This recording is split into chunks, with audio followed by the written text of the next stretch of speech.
সুপ্রিয় দর্শক আসসালামু আলাইকুম। যে যেখান থেকে আমার আজকের ভিডিও দেখছেন আশা করছি আপনারা সবাই বেশ ভালো আছেন। সবাইকে শুভেচ্ছা জানাচ্ছি নতুন একটি এপিসোডে। আজকের রেসিপিতে আপনাদের প্যানকেক তৈরি করে দেখাবো। খুব সহজে কিভাবে বাসায় বসে পারফেক্ট এবং সফট স্পঞ্জ প্যানকেক তৈরি করতে পারেন সেই রেসিপিটি আপনাদের সাথে শেয়ার করব। আর এই প্যানকেকটি খুবই মজার, একবার বাসায় তৈরি করলেই বুঝতে পারবেন। আর তৈরি করাও একদম সহজ, তাই ঝটপট করে বাচ্চাদের টিফিনেও কিন্তু তৈরি করে দিতে পারেন। তাহলে চলুন চলে যাই মূল রেসিপিতে। প্যানকেকটি তৈরি করার জন্য প্রথমে আমি এখানে 4টি ডিমের সাদা অংশ নিয়ে নিচ্ছি। আমি কুসুমটাকে আলাদা করে নিব। আর ডিমটা কিন্তু অবশ্যই নর্মাল টেম্পারেচারে থাকতে হবে। যদি ফ্রিজে থেকে থাকে সেটা কিন্তু অবশ্যই 30 মিনিট আগে ফ্রিজ থেকে বের করে রাখতে হবে। আমি এখানে 4টা ডিম দিয়ে তৈরি করছি। আপনারা চাইলে ডিমের পরিমাণটা কিন্তু একটু কমিয়েও দিতে পারেন। আমি ডিমের কুসুমগুলোকে একটি বাটিতে নিয়ে নিয়েছি। এরপর দিয়ে দিচ্ছি সামান্য একটু লবণ। এরপর হ্যান্ড উইক্স দিয়ে ভালো করে ডিমের কুসুমটাকে ফেটিয়ে নিচ্ছি। দিয়ে দিচ্ছি লিকুইড দুধ। এখানে আমি 3 টেবিল চামচ পরিমাণ লিকুইড দুধ ব্যবহার করেছি। এরপর দিয়ে দিচ্ছি 1/3 কাপ পরিমাণ ময়দা। ভালো করে ময়দাটাও ডিমের মিশ্রণের সাথে মিক্স করে নিচ্ছি। এরপর দিয়ে দিচ্ছি বেকিং পাউডার। এখানে আমি 1 চা চামচ পরিমাণ বেকিং পাউডার ব্যবহার করেছি, আর সেই সাথে দিয়েছি রান্নার রেগুলার তেল 3 টেবিল চামচ পরিমাণ। সবগুলো উপকরণ আমি ভালো করে মিক্স করে নিয়েছি। এরপর দিয়ে দিচ্ছি ভ্যানিলা এসেন্স।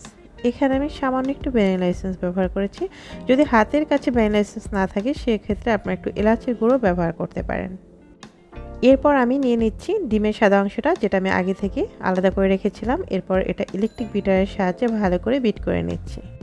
ইলেকট্রিক বিটারটা যদি না থাকে তাহলে কিন্তু হ্যান্ড উইক্স দিয়েও এই কাজটা করতে পারেন।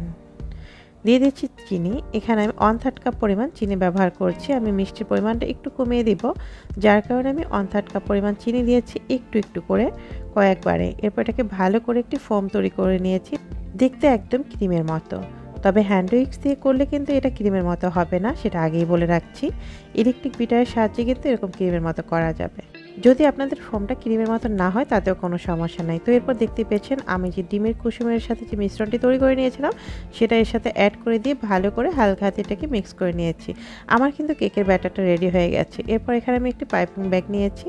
আপনাদের হাতের কাছে যদি পাইপিং ব্যাগ না থাকে সেক্ষেত্রে আপনার একটা ফ্রেশ পলিথিন ব্যবহার করতে পারেন। আর এরপর আমি ব্যাটারগুলোকে এই পাইপিং ব্যাগে ঢুকিয়ে নিচ্ছি। একটি গ্লাসের সাপোর্ট নিয়েছি যেন এটা ভরতে সুবিধা হয়, যার কারণে আপনারা একটা পলি ব্যাগ নিয়ে ঠিক একইভাবে কিন্তু এভাবে পাইপিং ব্যাগটা হাতেই তৈরি করে নিতে পারেন। রেডি হয়ে গেল। এরপর আমি যখন চুলায় দিব তখন এটার মাথাটা শুধু একটু কেটে নেব। আমি চুলায় একটি প্যান বসিয়ে সামান্য একটু তেল ব্রাশ করে নিচ্ছি। এখানে জাস্ট সামান্য একটু তেল ব্রাশ করলেই হয়ে যাবে। পাইপিং ব্যাগের মাথাটা কিন্তু আমি কেটে নিয়েছি। এরপর যে দেখতে পাচ্ছেন আমি কেকের ব্যাটারটা এভাবে প্যানের মধ্যে ঠিক ঘুরিয়ে দিচ্ছি। তো আপনারা যদি প্যানকেকটা গোল করতে চান সেক্ষেত্রে কিন্তু আপনারা এভাবে পাইপিং ব্যাগ অথবা পলি ব্যাগের মধ্যে ভরে নেবেন, তা না হলে কিন্তু এটা গোল হবে না। কেকটা দেওয়ার পরে এরপর কিন্তু চুলার আঁচটা একদম কমিয়ে দিতে হবে। জাস্ট প্যানটা হিট করে আমরা কিন্তু চুলার আঁচটা কমিয়ে দেব।